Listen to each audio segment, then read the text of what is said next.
হ্যাঁ গাইস, আসসালামু আলাইকুম। নদীর পানি শুকিয়ে যাওয়ার কারণে আমাদের পাটজারটা অনেক শুকনায় পড়ে গেছিল। আর বাবা এবং দাদা দুজনে মিলে শুকনা থেকে নিয়ে নদীর মাঝখানে দাঁড়িয়ে তারা পাট নিতেছিলেন।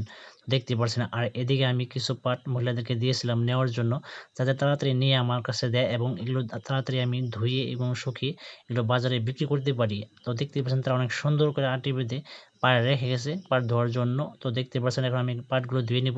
আর এই পাট ধোয়া কাজ আমি কখনোই করিনি আগে। এই ১ম তাও আবার পাট ধুইতেছিলাম।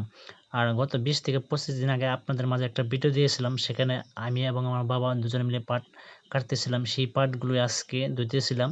আর বাবা এবং দাদার মতো আমিও পাট নেওয়ার চেষ্টা করেছিলাম পানিতে, কিন্তু পারিনি। বারবার খড়ি ভেঙে যায় এবং পাটগুলো আওলা-জ্বালা হয়ে যায়।